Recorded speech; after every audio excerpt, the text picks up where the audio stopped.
Good afternoon, Oneway. Today we're here with my buddy Ivan.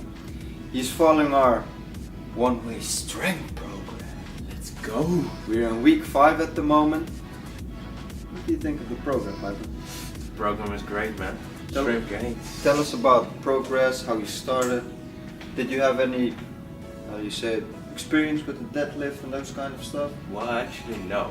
The deadlift, I started with the deadlift about 3 months ago, and it was really just like at a maximum of 60 kilograms, and the whole movement and etc. I didn't know it yet. So I went along with my buddy Lewis. He actually learned me how to do the deadlift, showed me some pointers, showed me how to have the correct movement in my back, etc. And now we're 5 weeks further down the line, and I can already do about 140 kilograms, which is an incredible increase. Yeah. So, how do you experience? How was this program for you as an experience? Was it hard? How was the? It's a different method of training, of course. Of course. If I actually look at it, it's a really intense training program. However, if you have a buddy, if you have a good friend who pushes you down and says, "Come on, let's do it, let's go for it, let's push on," then really the increases will be incredible. I have to say it. It's true, people. It's true. It's true. What was your 1 rep max when you started, roughly? Roughly, maybe 80 kilograms with a deadlift, which is So he's basically doing sets. Yeah. With 1.5 times his 1 rep max speed. Shit works! Yeah, you know what I mean? Mm-hmm. This program has been great also for me and for Dean and for Ivan and a few of our other friends and clients. So yeah, try it out. This is just a little view from another perspective for someone that's trying our stuff and liking our stuff. We're gonna shift over to a Q&A with my buddy Ivan. So enough about the program. If you are curious now that Ivan talked a bit about his development while doing this program, go check our content. We have a 1 rep max video that explains roughly what we're gonna do. We got a week 1 video, we got a week 3 video, a week 5 video. So go check it out, train with us, do it. Go to the site where you can download the programs. And yeah, people, make gains like Ivan did. Making gains. Alright, let's start with what's the best protein for cutting? We need to cut it. This question was asked by a good friend of mine, Zachary. So yeah, let's dig in.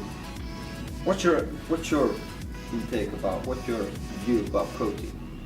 Well, actually, protein, in my opinion, I don't really use powders and all the extra fluid stuff. So what I do is I tend to eat more, so I get the correct protein intake, which is kind of a drag because you're eating 4 to 5 times a day, but it's the way to get protein if you don't want to use powders, etc.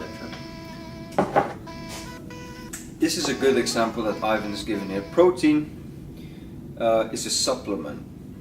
So the key point is it's not a food substitute. So what people tend to do is they tend to abuse supplements and neglect the food part. Ivan is the opposite. He barely uses any supplements, which is fine. But as he said, he struggles to maintain that protein high. A good protein for cutting is basically a protein that's low on carbs, low on sugars, because you don't need them. You just want the protein, you just want the amino acids in your body to help you restore and build muscle. So what you definitely should not buy if you're cutting is a mass gainer, because it's a protein shake with a lot of carbs in it. That's a no-no. Further, you want to check what kind of protein you want. Does it have any sugars? Do you need the sugars? I don't think so. So you have a big difference between really low budget protein that tends to have sugar in it. Maybe the values of the protein are not that high. Or you got a few brands that are a bit more expensive, but they have hardly any sugar. Keeps you motivated while training. Question by Amir. For example, what kept you motivated during this program? I mean, you had days that you were like, fuck this, I don't want to do this shit. Yeah, that's true. There were a lot of days that I had that feeling, but what the best thing you can do is just try for yourself. Think about, if I don't do it today, I'm not going to do it tomorrow. I'm not going to do it the day after. I'm not going to get those strength gains that I really want.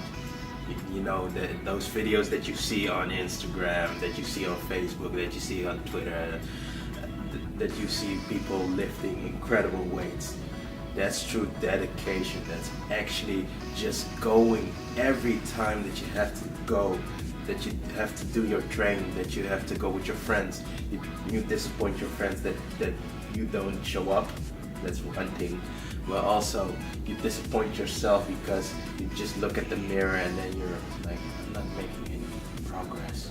But that's because you yourself do not want to get those gains because you're not motivated. So for me, it's actually the opposite. I just focus, look at myself in the mirror and just say, I can do this. I have to do this.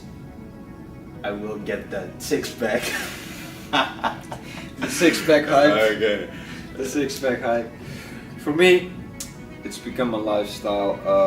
I had periods where I didn't train regularly, it didn't feel like going, but in the end I felt bad. Not because I didn't go, but my body just felt like it needed to work out, it needed that training to feel good. So for me, training is a lifestyle. Of course, it keeps me motivated to get stronger and better and look better, feel healthier. But the main cause here is to keep myself happy, to keep myself in a good mood. Stay tuned for more. This was Ivan, our buddy. Thanks for coming, bro. He's gonna keep up making progress. Follow us for more. Peace. Oneway signing.